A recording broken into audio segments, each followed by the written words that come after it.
Boa noite para todos. Eu sou Ícaro Alves Alcântara, médico, e hoje, dia 7 de maio de 2023, eu vou receber uma convidada muito especial para a gente conversar sobre estresse e circulação. Qual é a relação, tá?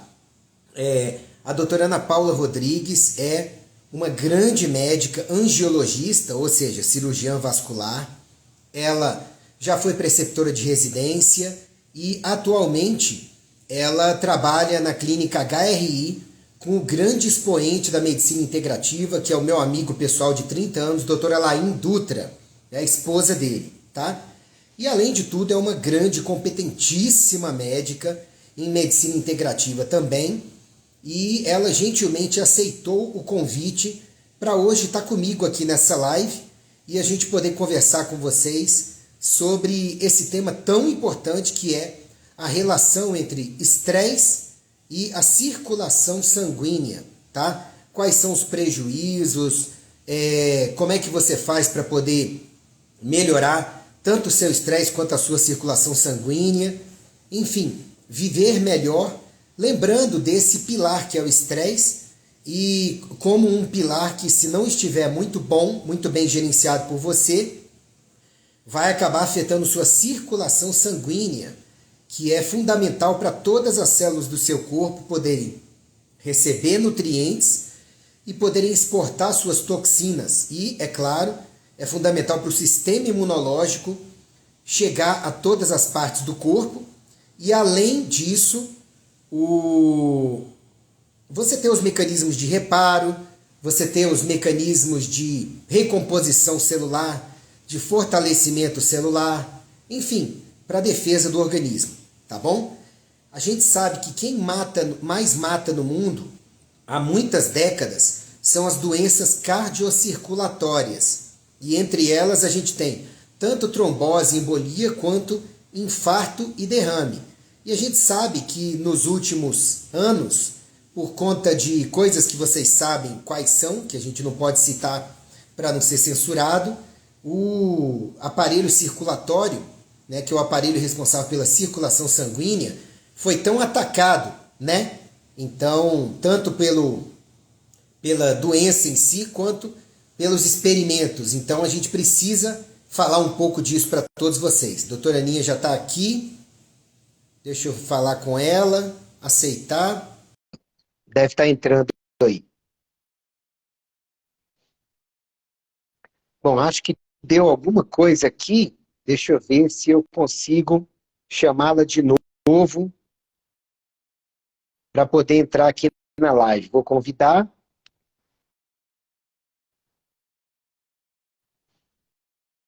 Vamos ver se agora dá certo. Oi. Doutora Ana. Vamos lá. Oi, Aninha, tudo bem? Tudo bom? Boa noite a todos. Né? Boa noite. 2 minutos para passar o batom, para combinar, já que estamos falando de circulação, eu pus aqui o meu super jaleco. Olha, top. Um jaleco cor de sangue, né, e um batom cor de sangue para alguém que vai falar de circulação, que é circular o sangue. Tudo bem. Ainda bem que você botou vermelho por esse motivo e não por outros que a gente poderia ver por aí, né? Mas é porque tem um povo que tem usado muito vermelho por aí que não, sei lá, mas tá bom. Ok. Bom. Na verdade, a cor da circulação são 3, né? São 3 cores, né? Vermelho, arterial, venoso azul e o linfático esquecido, mas que é um amor, né? Tem a vida verde. Então, na verdade, são 3 cores, né? Azul, vermelho e verde. São 3 cores. Então, quando eu for a São Paulo, eu vou levar um jaleco com as 3 cores para você. Vai ser um carnaval só, né? Para você usar. Gente, eu estava falando para vocês antes da doutora Ana entrar, além de ser uma amiga minha do coração, praticamente uma irmã, é uma médica extremamente competente, ela é um expoente na área dela de angiologia e de medicina integrativa. É a esposa do Dr. Alain Dutra, que vocês conhecem bem, um grande amigo meu também. Uma figura, pessoalmente, mas para não denegrir a imagem dele, eu não vou falar muito dele aqui nessa live, só quando entrar com ele de novo, para ele me esculhambar ao vivo também. E a doutora Ana é a administradora mor da clínica HRI, que é a clínica deles em São Paulo, uma mega clínica, mega top, recomendo, tá? E hoje a gente vai falar sobre estresse e circulação. E eu estava lembrando que uma das primeiras coisas que a gente aprende na faculdade, Aninha, eu vou chamar de Aninha, gente, porque a Ana é amiga minha há muito tempo, e é assim que eu chamo ela já há muito tempo. A gente sabe, Aninha, desde os primeiros semestres de faculdade de medicina, que as doenças cardiocirculatórias são a maior causa de adoecimento e morte no mundo há muitas décadas, né? As pessoas só lembram do infarto e do derrame, mas tem trombose, tem embolia, tem varizes, insuficiência venosa, um monte de coisa, né? E a gente sabe também que estresse é o problema que mais cresce disparado no mundo, e por causa do estresse, a gente vai ter um aumento de depressão e ansiedade. Já estamos tendo, né? Nos próximos anos, que vai levar 2 em cada 3 pessoas a sofrerem por alguma consequência direta ou indireta do estresse. Seja via ansiedade, seja via depressão, seja via, vamos dizer assim, somatização do estresse no corpo, né? Então, Aninha, eu queria que você falasse do seu currículo para o pessoal, que o pessoal precisa te seguir, precisa conhecer, e depois me diga o que a gente pode falar sobre esse assunto. Foi muito oportuna a possibilidade de estar contigo aí, né, hoje, inclusive porque ontem eu estava preparando alguns conteúdos e um dos tópicos era realmente sobre essa questão do estresse e a questão circulatória, né? Então, nós somos formados praticamente no mesmo ano, né? Nós nos formamos em 97, você na UNB, eu aqui na Faculdade de Medicina do ABC, e fiz cirurgia geral, fiz cirurgia vascular, depois fiquei na faculdade durante um tempo na preceptoria, né? Que é ensinando os residentes a atender, operando junto, né? Depois fui fazer a área de linfologia, que é uma área de especialização, mas assim, tem poucos colegas que fazem linfologia, o estudo do sistema linfático, das patologias linfáticas. Muita gente deve estar vendo aí, né, que os grandes comunicadores estão levando bastante a parte do lipedema, né? Lipedema está aí, vamos ver, a bola da vez, né? Porque envolve uma série de coisas, não só a cirurgia vascular, mas a cirurgia plástica, a fisioterapia. Mas o linfedema, que é o edema de causa linfática, ele realmente sempre foi uma questão pouco abordada desde a nossa formação até realmente os dias atuais. Mas aos pouquinhos está ganhando corpo, alguns serviços estão voltando a investir, principalmente porque indústrias da área de elastocompressão, bombas de compressão, medicamentos estão voltando a investir, porque o linfedema, o edema de causa vascular, ele está ligado a várias doenças, né? Eu acho que se a gente tiver a oportunidade, Ícaro, de fazer uma live só sobre sistema linfático, tem muita coisa, né? São mais de 50 patologias e eu aprendi com a medicina integrativa, né? Eu tive aí o grande prazer de aprender com a medicina integrativa muitas questões que eram as dúvidas dos meus pacientes, né? Então, o paciente chegava com edema, você tinha ali o checklist que a gente fazia, mas existiam casos que ficavam sem solução, sem o porquê do inchaço do paciente. E com a possibilidade de conhecer o teu trabalho, né? Você que foi aí pessoa que trouxe para a nossa vida, tanto minha como do Alan, a possibilidade de enxergar a medicina funcional integrativa, depois convivendo nos congressos com você, com o Alan e com uma série de colegas, eu fui descobrindo e fui aprendendo a ter o olhar para as intolerâncias alimentares, os distúrbios hormonais, hoje as questões da histamina que estão bastante em alta, né? O Lúcio Lemos, a Janete, a Isabela estão trazendo isso bastante. Então, eu comecei a ter as respostas para muitos porquês, né? Então, fiz linfologia na Santa Casa, depois fui fazer ultrassonografia vascular, que é, assim, uma área de atuação belíssima, tem crescido bastante, tem grande importância no diagnóstico da doença vascular, principalmente no risco cardiovascular. Hoje, para você ter uma noção, eu faço ultrassonografia de carótida em criança, os cardios pediatras, os nutrólogos infantis, os endócrinos estão mandando, gente, mas ultrassom de carótida, que é essa artéria aqui que se você colocar a mão no pescoço pulsa, que vem do coração, em criança, que loucura é essa?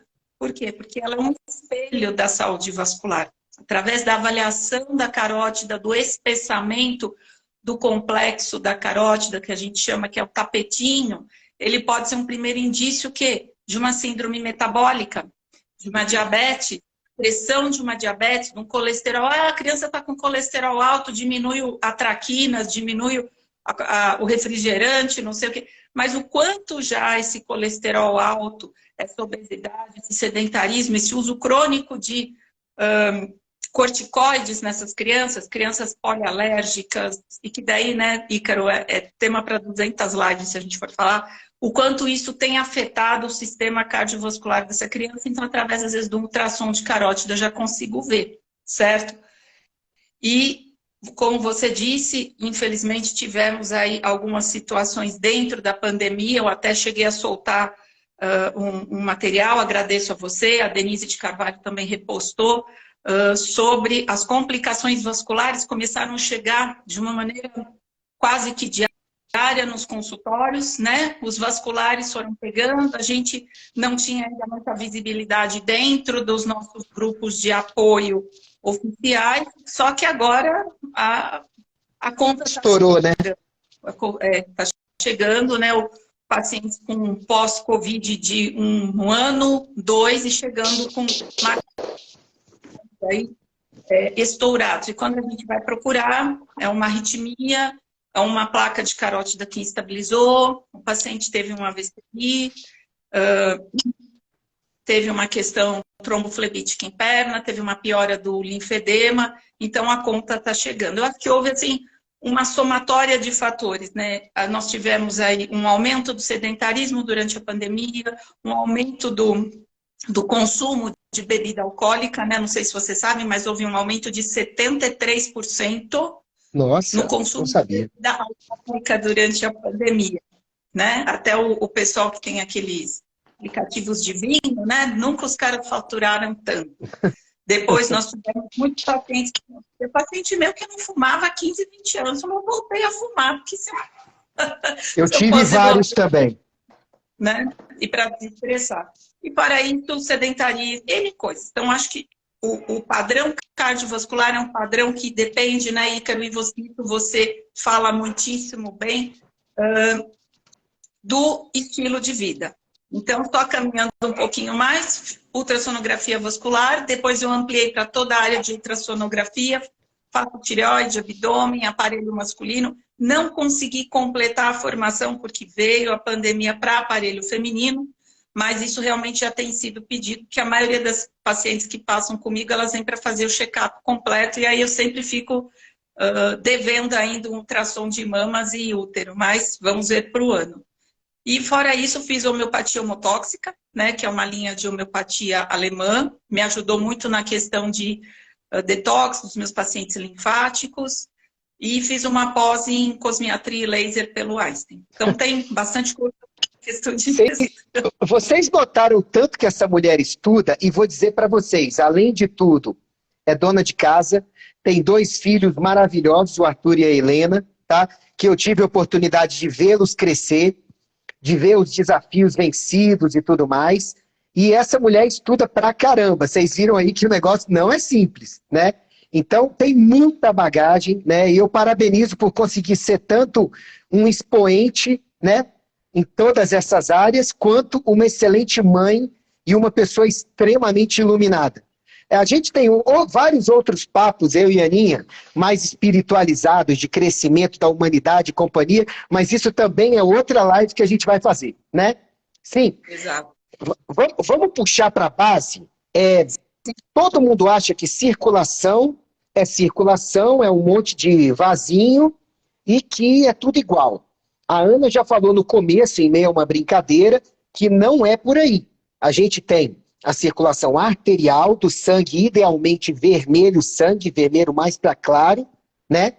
Você tem a circulação venosa, que é do sangue voltando do corpo, rico em gás carbônico e toxinas, um sangue que é o sangue mais pro azulado, pro ciano, né, que é uma coisa que a gente não fala tanto no Brasil, e a circulação de suporte linfática, que mexe mais com gorduras, toxinas e líquidos, né, líquidos que não sejam tão desejáveis na circulação normal, e uma microdrenagem um pouco mais apurada dos tecidos.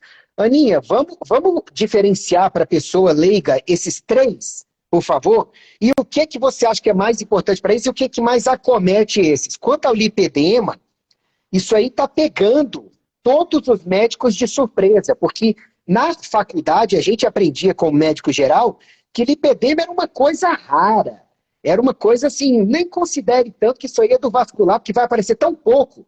É igual doença celíaca, vai aparecer tão pouco, né? E hoje em dia a gente vê um boom de intolerância ao glúten, de doença celíaca e também do lipedema. Então, fala, por favor, desses três compartimentos para diferenciar para o leigo, tá? E depois vamos falar um pouquinho do lipedema? Uhum. Bem, uma coisa importante, né? Eu sempre falo que o sistema vascular, ele apanha de todo mundo. Primeiro, apanha da genética, né? Então, você tem uma questão genética muito importante. Quando você tem patologia, você tem mãe, somente mãe, pai, mas avós com distúrbios genéticos vasculares, você tem um risco em varizes chega até 70%, para você ter noção, né?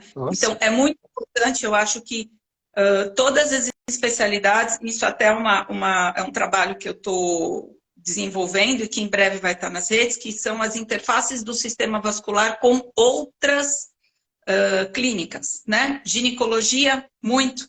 Reumato, muito. Dermato, muito. A parte hoje que a gente fala, né, da medicina integrativa, ortopedia, então o sistema vascular ele é afetado pela maioria das doenças, né? Então, muitas vezes o sistema vascular, Ícaro, isso eu vejo muito, eu até brinco com os pacientes, eu falo assim, a tua perna te salvou. Às vezes o primeiro sinal e sintoma de um hipotiroidismo é um inchaço. Primeiro sinal e sintoma de um reumatismo é um pé e mão frio. É um pé e mão roxo, tá? Primeiro sinal e sintoma de um câncer pode ser uma trombose, certo? E isso recentemente aconteceu no consultório comigo. Uma paciente teve uma tromflebite superficial, né? A veia ficou vermelha, empedrada, depois ficou marrom. E quando eu fui fazer o exame de ultrassom, vimos. E daí eu pedi o dedímero, né, que é um marcador hoje de sangue grosso. E o dedímero dela estava acima de 4.000. Eu falei, uma tromflebite superficial não dá isso. Falei, tem caroço nesse angu, vamos atrás. Gente, desculpa, mas eu estou morando agora numa área que passa muito avião e eu estou com um cachorrinho novo, vocês devem estar ouvindo ele por aí. Tá ótimo, estamos ouvindo bem. O chocolate, doutora Alan está tão feliz, sabe? Não, agora tem... Eu imagino. Eu conheço a mãe, eu imagino. É porque aí eu aumentei a população de meninos aqui em casa, né? Você, na sua casa, são Kátia, Gigi, Cachorrinha e Ícaro. Aqui em casa é Arthur e Alan, certo? E eu e Helena e Zizi. Então agora eu equiparei, tá 3-3, entendeu? De machos. Meninos não, machos, entendi. Tá bom. Entendeu? Bem, e daí quando eu fui investigar, realmente a paciente estava com CA de mama e ela foi para cirurgia, agora vai para terapia associada e nós estamos aí acompanhando. Fiz todo o suporte pós-operatório, porque todo paciente com CA tem um aumento muito grande de risco de trombose e embolia, né? A gente fala em uma janela de 5 anos, tá, Ícaro?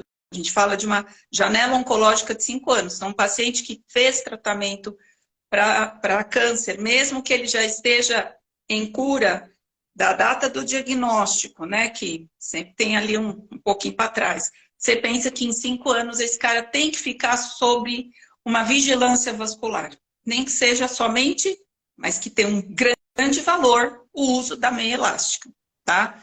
E daí para frente, monitorar todos os marcadores, que isso você faz muito bem, da área vascular. Não dá para bobear, tá?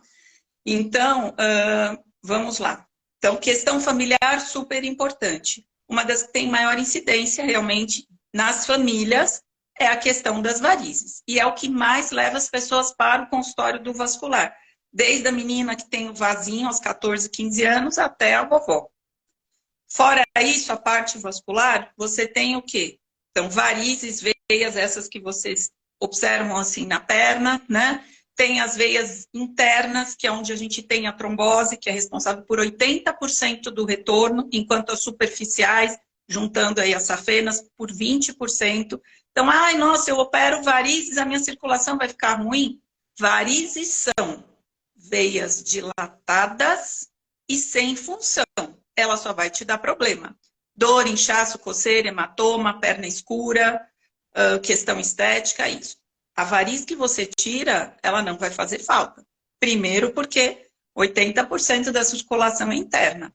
Então, você imagina, Ícaro, se eu tenho uma trombose, principalmente se é numa veia grossa, como a femoral, que é a da coxa, que é mais ou menos da grossura de um dedo, o quanto é hemodinâmico, o quanto os compartimentos de pressão de uma perna ficam prejudicados. Por isso que numa trombose essa perna incha muito, e por isso que eu tenho que ter um suporte da meia elástica, do repouso, do anticoagulante, de entrar com a fisioterapia vascular, com exercícios, quando possível, paciente estável, anticoagulado, trombo já ok, com a drenagem linfática, certo? Com exercícios com meia elástica, para você fazer o quê? Melhorar o suporte de toda essa outra rede venosa que ainda está aberta. Um paciente que não tem um tratamento ok numa trombose, só dá um comprimidinho anticoagulante, mas não se pensa na síndrome pós-trombótica, que é a perna inchada, a elefantíase, as varizes, a perna escura, esse cara vai ficar sequelado. Tá? E hoje não tem como, com a informação que a gente tem, com os bons anticoagulantes que hoje a gente tem, e com profissionais de suporte hoje, fisioterapeuta vascular, terapeuta ocupacional, colegas aí que fazem a parte de coaching esportivo, que você também pode associar, esse paciente ficar com sequela de uma trombose.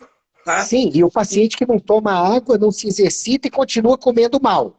Quer dizer, ele vai inflamar cronicamente, não vai resolver nunca, né, Aninha? Exato. E lembra que uma pessoa que teve trombose, porque o sistema, agora falando do linfático, o sistema linfático e o venoso, eles andam de mãozinhas dadas. Um ajuda o outro. Se eu tenho uma trombose, o sistema linfático entra num aumento de pressão, esse cara vai inchar um pouquinho, que ele vai dar suporte para essa perna. Um linfedema, quando eu tenho um sistema linfático inchado, quando eu tenho um sistema linfático funcionando mal, quem vai dar o suporte é o sistema venoso. Por isso que muitas vezes o paciente com linfedema, com inchaço vascular, por conta linfática, ele vai ter varizes. Então, um ajuda o outro, né? Só que quando chega num limite, um deles estoura. Então, um linfedema pode levar varizes graves, assim como uma trombose ou varizes graves podem levar a linfedema. Por isso, o suporte, pensando sempre, varizes e linfático caminham junto. Você tem que tratar os dois sempre.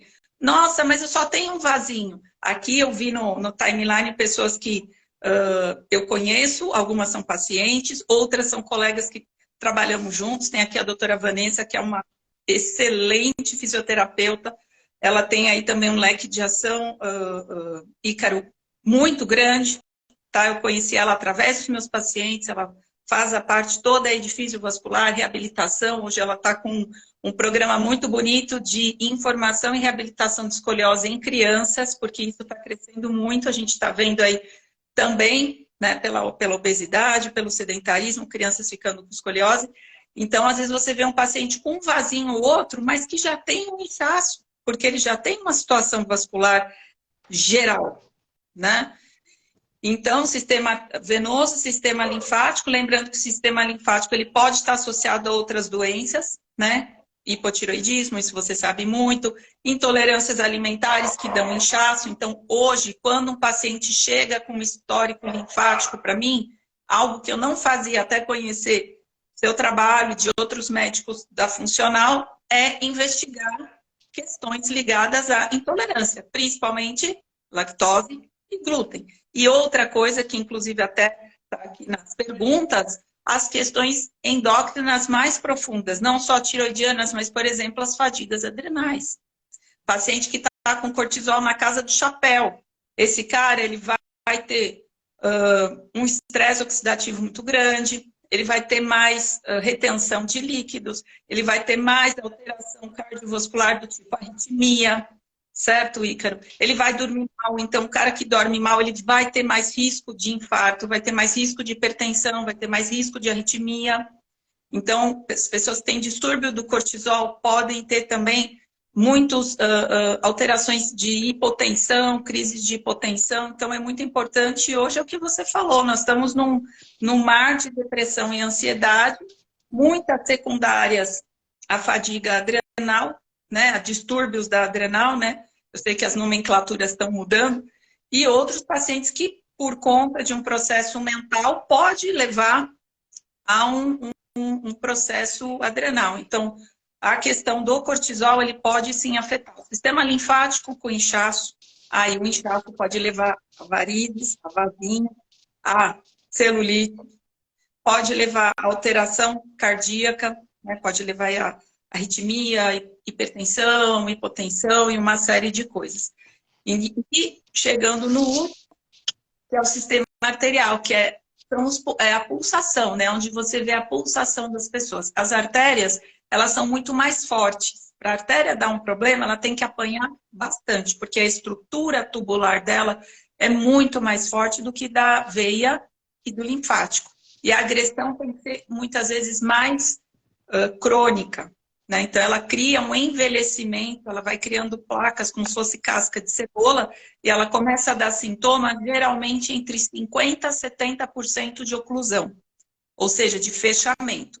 Até 50%, o paciente é pouco sintomático ou assintomático, você só vai ter a sacada, por exemplo, no exame de imagem, ou quando você vai palpar os pulsos do paciente, né, quem ainda faz exame físico, ou que pede um ultrassom vascular, e esses pulsos estão diminuídos, ausentes, ou no exame de imagem você acha uma estenose, um fechamento, tá? E tá ligado ao quê?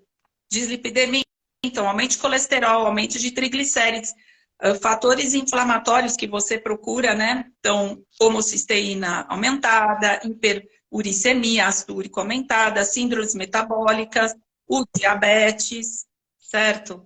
O fumo, o uso de medicamentos como corticoides. Então, são tudo que pode inflamar o sistema arterial.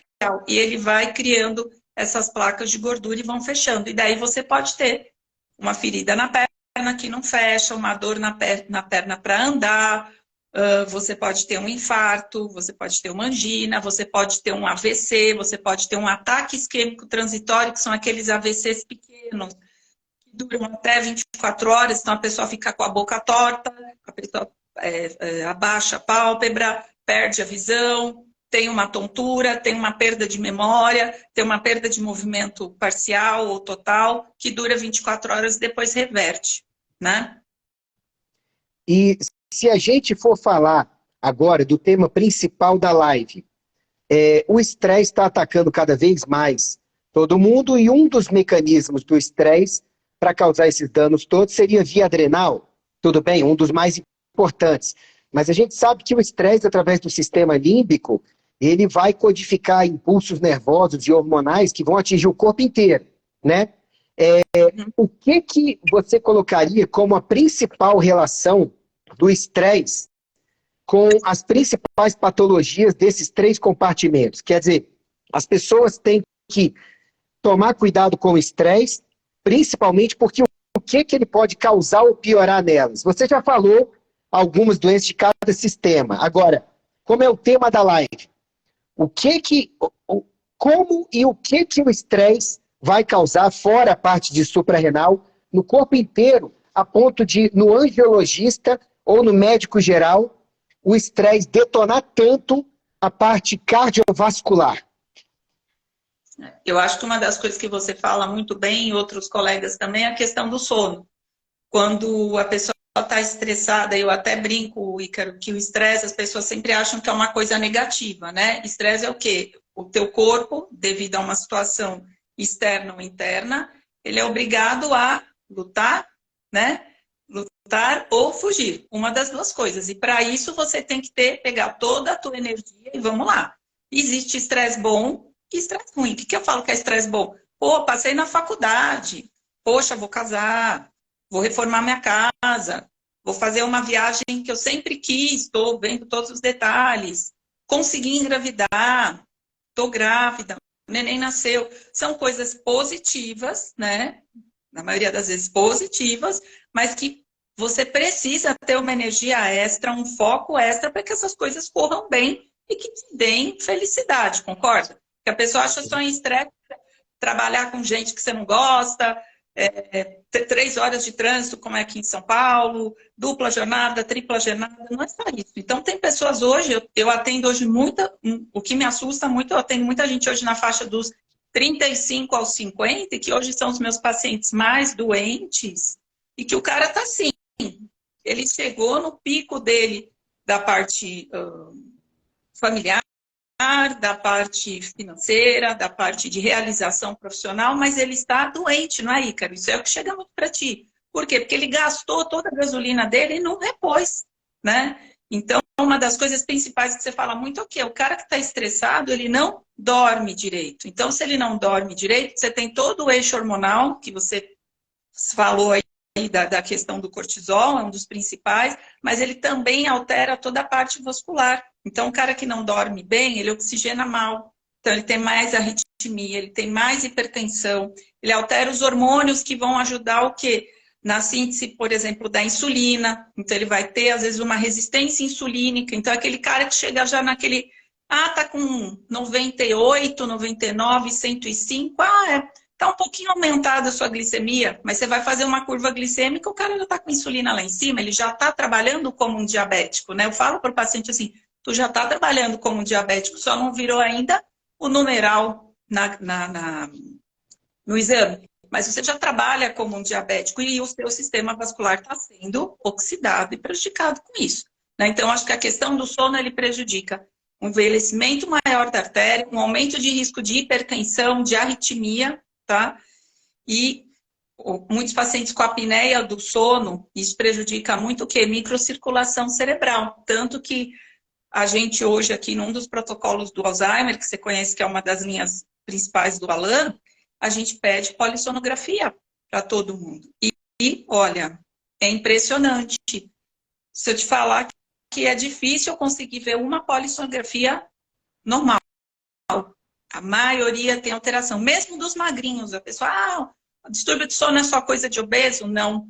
Então, você vê distúrbios de sono. E quando você começa a tratar, orientar esse paciente, e ele vai para um grupo de medicina do sono, ele fala, nossa, nem eu sabia. A minha memória melhorou, eu estou menos cansado, eu estou menos irritado, a minha pressão baixou, comecei a emagrecer, tenho mais vontade de malhar, tudo isso, né, Ícaro? Então, acho que assim, o sono, ele é um fator que é prejudicado pelo estresse.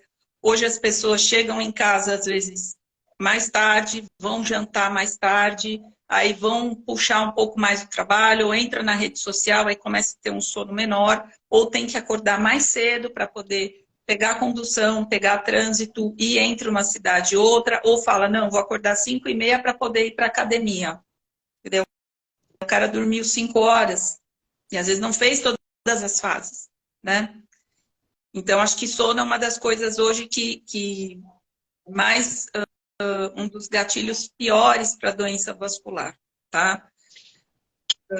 Isso é muito importante. Depois, toda a questão alimentar, né? Então, se eu tenho prejuízo da parte vascular, com excesso de açúcar, excesso de sal, falta de água, falta de fibras, intestino que não funciona bem, porque lembra que hemorroidas também são varizes, né? Então, vira e mexe, a gente também acaba entrando nessa seara das hemorroidas, paciente que tem mais contato com você, Ana, você pode ver minhas hemorroidas, você pode me dar uma orientação, já tenho que ir para o prócto ou não, tudo. Então, pessoa que não tem o intestino, não toma água direito, não faz exercício, não come fibra, pode ter um risco de hemorroida também, né? Então, tem a questão alimentar, tem a questão do sono, a questão da água, que você é o doutor água, né?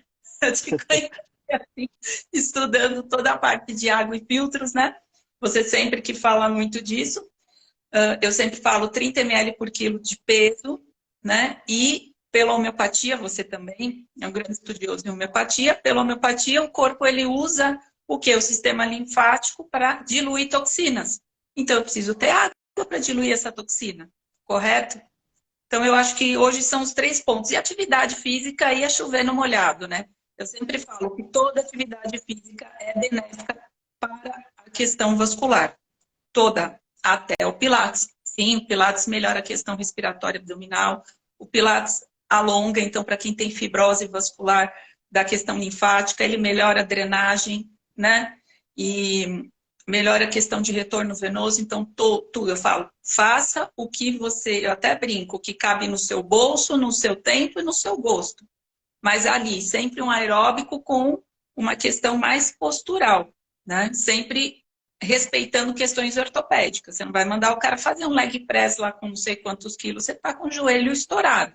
Então, tem que ter os cuidados. Mas a atividade física. Então, no meu ponto de vista, você que é uma pessoa aí que dá um direcionamento muito grande em estilo de vida, em hábitos saudáveis, para a questão vascular, eu acho que são essas 4 coisas. O sono, a alimentação, a hidratação e a atividade física.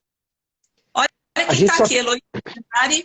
Posso dar só uma coisinha? Heloísa Genari foi a primeira paciente que eu conversei com o Ícaro sobre ela. Nós fizemos uma consulta 3, foi quando eu comecei a estudar integrativa, e eu tinha esse caso, e nós sentamos, eu, você e ela, você fez uma gentileza de fazer uma consultoria, estou super feliz, Heloísa, e sei que em breve você vai estar comigo. Eu queria puxar o estresse físico também, porque as pessoas falam muito do estresse psicológico, mas o estresse físico, ele tem sido, tudo bem que em parte vinculado com o psicológico, mas ele tem sido extremamente importante nos dias atuais, tá? A gente tem que lembrar, por exemplo, que aquela pessoa que, não, eu vou fazer exercício todo dia, eu vou fazer tudo certo, mas não durmo direito. Por exemplo, como você falou muito bem do sono.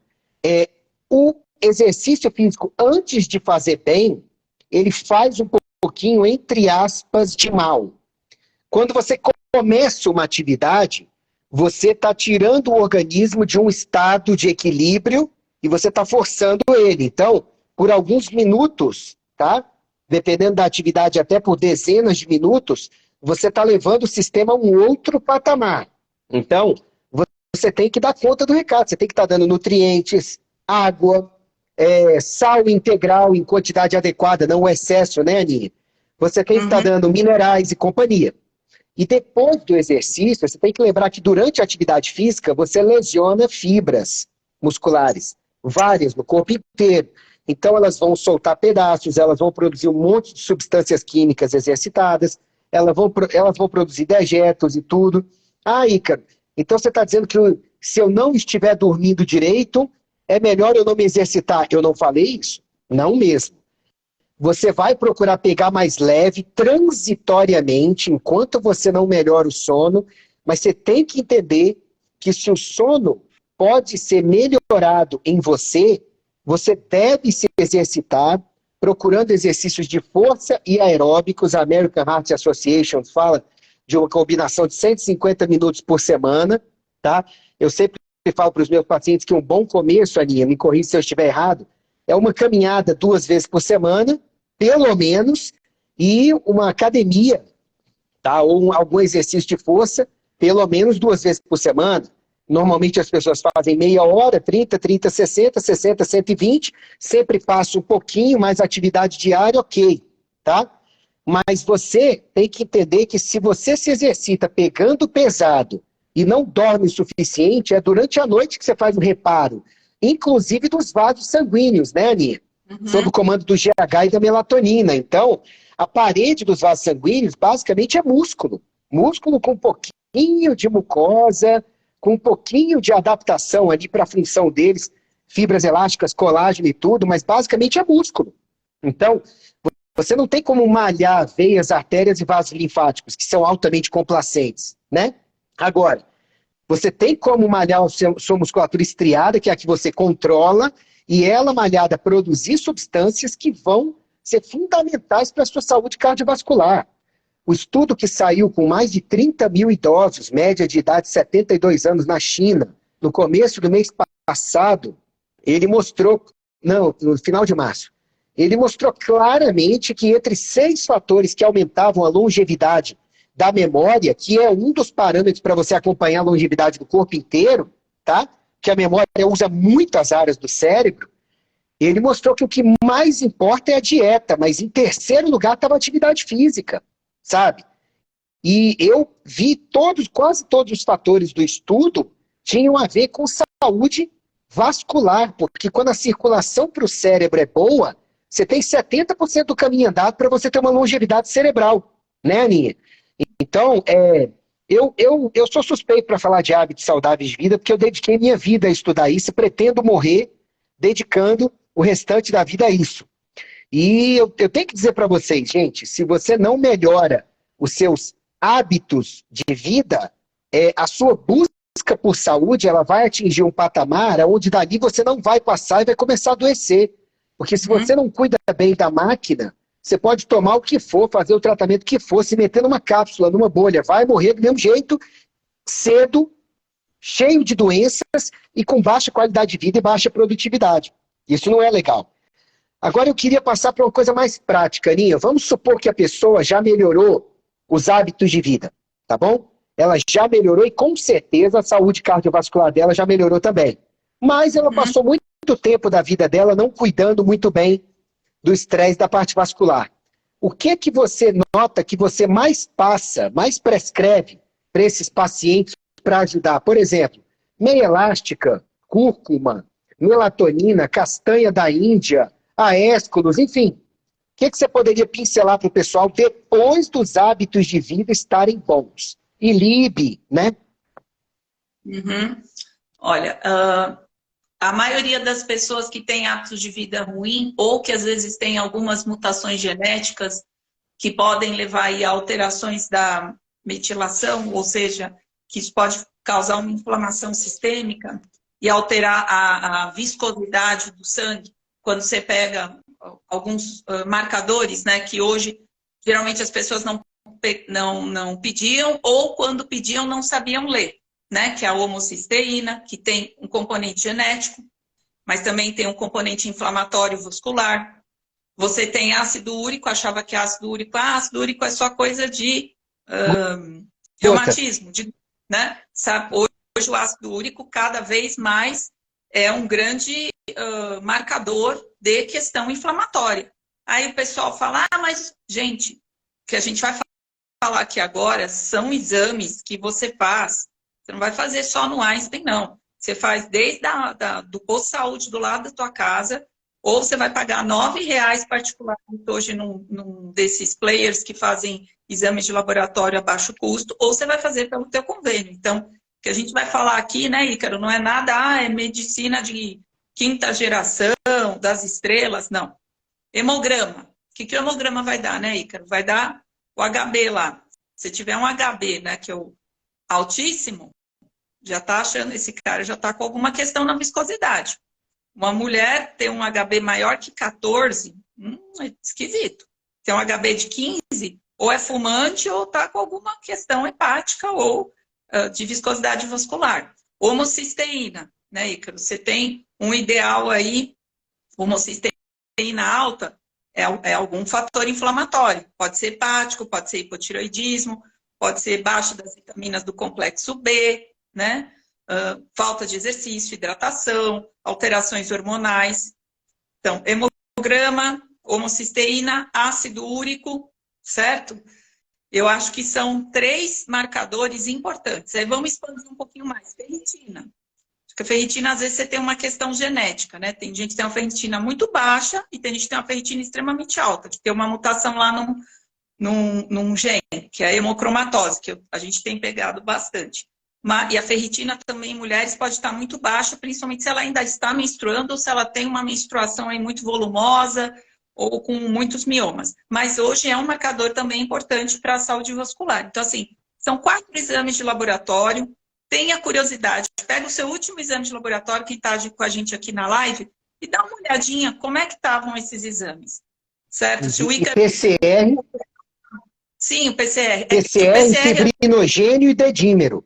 Né? PCR, fibrinogênio e dedímero. Isso, você ampliou. Mas vamos falar do basicão, que qualquer pessoa que passou no clínico geral, no clínico posto, na ginecologista, deve estar lá. Esse aí é para uma pessoa que, de repente, amplia um pouquinho mais. E lembra que fibrinogênio e dedímero, às vezes o convênio não autoriza, às vezes tem fatores pontuais, se esse cara estava com alguma infecção, ainda está num Covid longo, pode estar alterado. E o PCR também tem a ver muito com o laboratório. Às vezes você tem um PCR num dia, no outro. Então, esses 4 que a gente falou é o feijão com arroz, né, Ícaro? Você pega em qualquer exame. Então, uma curiosidade, pega o seu último exame e dá uma olhada, né? Eu acho que se você puder fazer uma brincadeira, mas dá os teus, quais são os seus limites para esse tipo de... para a pessoa em casa dar uma checada e depois até mandar para a gente aqui nos comentários, olha, estava dentro ou não está? Se está fora, questiona o teu prescritor, vai atrás. No site do Ícaro tem muita coisa bacana falando sobre cada um desses, né, Ícaro? Que pode olha, o que pode aumentar a tua homocisteína, olha, o que pode aumentar o teu ácido úrico, e de repente isso é algo para você refletir e até questionar, né? E tratar, né? Sim, o que eu ia falar agora que eu esqueci? Oh, meu Deus. Que eu acrescentaria um outro exame que é bem barato para a gente fazer da parte geral inflamatória. Agora me fugiu aqui, mas depois eu lembro e falo. Saindo dos exames, na terapêutica, o que seria o feijão com arroz? Eu, por exemplo, falo para todos os pacientes, olha, ômega 3, vitamina C, vitamina D, açafrão. Aí o paciente fala, mas açafrão é o do mercado mesmo, que tem fubá? Meu filho, tem fubá, mas tem curcumina lá dentro. Coloca no máximo de comidas suas durante o dia. Chá verde. Isso aí é o básico que eu falo para todo mundo. Olha, e magnésio. É básico que eu passo para todo mundo, sabe? Vitamina C, vitamina D, complexo B. A maioria das pessoas tem carência, tá? O açafrão, o chá verde, o ômega 3, sabe? Com esse básico aí, junto a bons hábitos de vida, você vai ter um básico de baixíssimo valor para você custear, baixíssimo, mas extremamente efetivo para ajudar você no teu dia a dia. Talvez o mais caro aí seja um ômega 3 de qualidade. Você não vai comprar ômega 3 porcaria em promoção em farmácia que você está ingerindo um monte de óleo que não presta, tá? Mas assim, Ícaro, eu não consigo mesmo ômega 3. O resto, pelo menos, pode ajudar demais da conta, né, Aninha? O que mais que você diria mais aí da parte vascular? Não, e uma coisa legal que você falou, né? Ômega, magnésio, C, D, complexo B. Foi isso que você falou, e curcumina. Todos e chá verde. E chá verde. Todos eles são importantes também para saúde cerebral.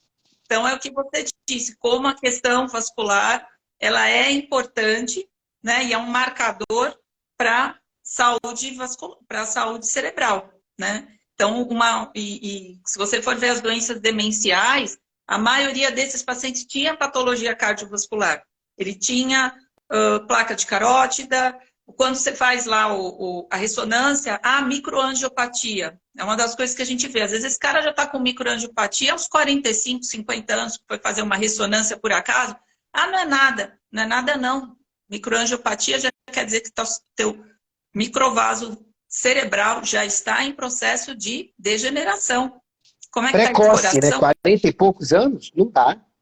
E tem bastante, né? A gente que atende, a gente vê. Tem bastante. Então, você tem que, é o que você falou, você tem que correr atrás, porque senão, com 60 anos, esse cara está entrando na demência. Está entrando num processo, às vezes, depressivo, mas que não era depressão, já é uma degeneração também. Então, eu acho muito, muito, muito legal tudo isso que você falou, são coisas básicas, são coisas que não têm um custo muito alto, que pode fazer parte, que às vezes muita gente aqui já utiliza, né? E que existem alimentos também. E a vitamina C, ela é extremamente importante também, o quê? Para colágeno vascular, tá? Então, a gente sabe, como você falou, o colágeno é perdido, principalmente acima dos 35 anos. E existe o colágeno vascular, que ele é dependente de vitamina A, C, E. Então, quando a paciente começa a ter, por exemplo, aquelas senhorinhas começam toda hora a ficar roxa, toda hora ficar roxo, tudo que bate fica roxo, ou comecei a tomar aspirina, comecei a ter petequia, comecei a ter aqueles arroxidões, é porque o colágeno vascular dela tá ruim. E lembra que vitamina C é extremamente consumido no estresse, né? Porque tá na cadeia do cortisol. O cara estressado, ele consome vitamina C muito, certo? Você acrescentaria algum outro suplemento nessa listinha básica que eu passei para as pessoas, ou esse é o básico? Bem, eu tenho o meu querido, né? Que inclusive eu tenho um livro deste tamanho, que eu não tenho ele ainda. Não, eu não utilizo muito o resveratrol, não. Eu uso o piquenogenol, né? Eu falo que o piquenogenol, o grande, ele é um bombril, né? Ele veio para a nossa prescrição aí, geral, acho que já tem em torno de uns 8 anos que ele chegou no mercado brasileiro. O piquenogenol, ele é o Pinus pinaster, né? Ele vem de um pinheiro pequeno, né? Um pinheiro pequeno da costa marítima ali de Portugal e França. E ele tem uma cor amarronzada e ele é excelente. A gente usa ele para inchaço, para varizes, para edema. A gente utiliza ele para hemorroida.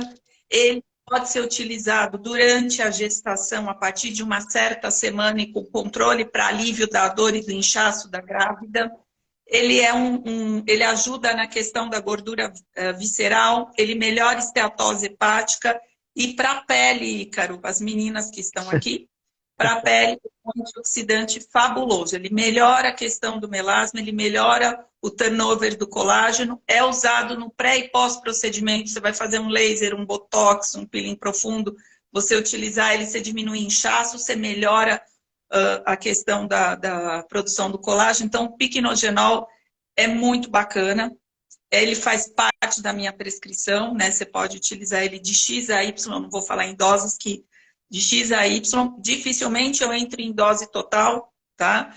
E existem boas marcas no mercado nacional, né? A gente tem uma marca oficial e existem as importadas. E você tem tanto o uso via oral, como você tem uso tópico, a gente usa muito para pernas inchadas, e agora nós já temos 2 laboratórios que fazem endovenoso, né? Então falei que eu vou ser a primeira a testar aí, porque tem uma questão vascular de base, o piquenogenol endovenoso, para ver realmente como é que é o approach dele aí, que de uma forma mais... Eu não sabia que ele era tão coringa assim, não. Vou estudar mais sobre ele essa semana. Obrigado, Aninha. Agora, para terminar, porque o nosso tempo está passando, todo papo bom acaba indo muito rápido, né? E a gente sabe que se o vídeo passa de 1 hora, o comportamento do Instagram é errático, né? Às vezes corta, às vezes não e tudo. Sinais de que a saúde cardiovascular está ruim. Se a gente for fazer o sinal da cruz, né? Ou seja, sinais de que a placa nas carótidas, né? Ou seja, alguma coisa nas carótidas, varizes, né? Extremidades muito frias, desproporcionalmente, né? E quente e inchadas. Os 3 sintomas são importantes. Fria, quente e inchada. Ótimo. E as hemorragias, né? Quer dizer, aquela tendência a ou hemorragia ou roxo na pele com muita facilidade. O que mais que você colocaria para as pessoas? Ei, minha saúde vascular não deve estar boa. Ou esses 4 já são muito suficientes?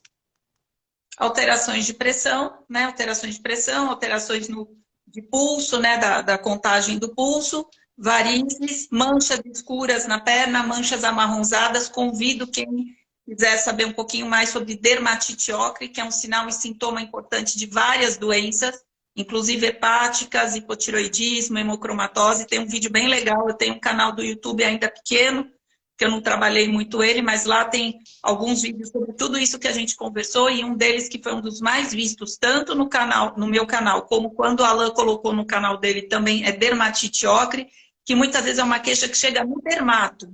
Chega no dermato e depois ele manda para o vascular, e que é sinal e sintoma de várias doenças, inclusive de doenças hepáticas também, tá? Então, eu acho que é isso. Inchaço, pés e mãos mais quentes ou mais frios. Sim, uma coisa importante, alterações de pele. Pele mais fina, pele mais seca, unhas grossas. Ícaro, uma das coisas que eu mais vi na minha residência de vascular, quando a gente operava pacientes com arteriopatas, aqueles que iam para a ponte de safena na perna, hoje nem se faz estente, eram senhores que iam na podóloga porque estavam com as unhas com micose, porque elas estavam grossas. Mas, na verdade, aquilo não era uma micose. Era uma unha espessada por hipoxigenação crônica. E daí, quando a podóloga, no procedimento dela, machucava, aquilo descompensava e esse paciente às vezes perdia o dedo, perdia a perna. Então, unhas espessas também são sintomas vasculares. Então, alteração, queda de pelo, pele fina, pele ressecada, unhas espessas podem ser também sinais de patologia vascular. E aí é mais grave ainda, porque são patologias arteriais, que podem fazer um paciente perder um dedo, ter uma ferida, perder uma perna. E uma coisa que eu falo, Ícaro, na questão arterial, o sistema arterial, ele conversa. Se você tem uma placa na carótida, 50% de risco de você ter placa no coração e na aorta. Então, quando você acha uma placa, é só uma plaquinha. Você que está aqui com a gente já deve ter escutado isso. Não é só uma plaquinha. Pode ser o sinal que você teve oportunidade, que você fez um Doppler de carótida, você foi fazer um ultrassom de abdômen ou de perna e viu lá uma placa teromatosa. Se tem um lugar, procure nos outros. Porque isso depende do diâmetro. O que é uma placa de 14 milímetros numa carótida, numa coronária, concorda? Então, precisa. Bom, gente, desde 2016, pelo menos, que eu falo para a Aninha, para ela criar esse canal do YouTube, criar um site, movimentar. Que bom que ela está movimentando agora. Já vou não só assistir esse vídeo, mas vou compartilhar também, tá? Se você me permitir, nas minhas redes, porque você é sempre muito técnica e, ao mesmo tempo, muito amável para passar todo o técnico. E, assim, você veja que a doutora Ana hoje falou aprendi muito nessa live, e ela falou várias coisas que dá para a gente fazer no dia a dia. Então, assista essa live mais vezes depois que acabar. Presta atenção nesses sinais que ela falou, nas dicas que a gente deu, mas não se esqueça que a base é você melhorar os seus hábitos de vida, isso é o principal, e você procurar, sim, um bom angiologista, como a doutora Ana Paula. Você está atendendo online, Ana? Não, eu não atendo online, porque o que acontece é que a maioria das questões vasculares precisam de exame físico, né? Sim, então, sim. Eu ainda tenho essa restrição de realmente confiar nos exames dos outros, né? Tem isso. Muitas vezes eu preciso de ultrassom até em sala. E uma coisa importante que você falou, a genética é importante, mas o cara que aciona a genética é o teu hábito de vida. Então, se você tem um histórico vascular, eu tenho um histórico vascular de varizes enorme. Meu pai teve úlcera varicosa aos 19 anos, foi operado aos 19 anos. Eu já comecei com varizes desde os 14, porque eu trabalhei em balcão muito tempo. Então, meia elástica, não usar anticoncepcional, manter o peso e só não fiz exercício físico durante muitos anos, mas estou iniciando. Então, eu já sabia quais seriam os gatilhos que eu deveria evitar, entendeu? Então, se você tem histórico de varizes na família, você sabe o que você deve evitar. Se tem histórico de diabetes, você sabe o que você tem que evitar. Você só está fazendo roleta russa. Sim. Concorda? Os exercícios físicos que eu falo com você deles há 15 anos, entendi. Tá bom. Eu amo essa minha amiga, gente, mas que bom que finalmente ela está cumprindo algumas das coisas que esse amigo aqui falou. Bom, Aninha, dê o seu recado final e mais uma vez muito obrigado por essa live que eu vou postar em todas as minhas redes. Se vocês quiserem postar também, fiquem à vontade. Acho que isso aqui é utilidade pública e agradeço muito por esse aprendizado todo com você hoje. Dê seu recado final, por favor. E, gente, sigam a doutora Ana Paula Rodrigues no canal do YouTube também. Ela é top. Quem tiver oportunidade de consultar lá na Clínica HRI em São Paulo. Obrigado, Ani. Pode falar. Eu agradeço a oportunidade de estar aqui falando. Lembrando que a doença cardiovascular ainda é a primeira causa de morte e mortalidade, então, e é muitas vezes evitável. Se eu tenho histórico familiar, se eu posso minimizar esse histórico através dos hábitos saudáveis, de fazer exames, muitas vezes simples, como a gente falou aqui, e que estão aí muito fáceis para todo mundo, desde um SUS até um particular, tudo, gente. Por favor, façam, revisem, conversa com o teu médico, tá? E lembre-se que existe histórico familiar. Se você tem, lembra da tua menina que começou, a que menstruou... 20 segundos. 20 segundos. Até a próxima aí. Foi mal, gente, senão vai cortar a live aqui. Acessem o canal da doutora Ana Paula e a gente vai fazer uma outra live para complementar aqui. Vamos ver os temas, tá bom? Beijo. Tchau. Tchau.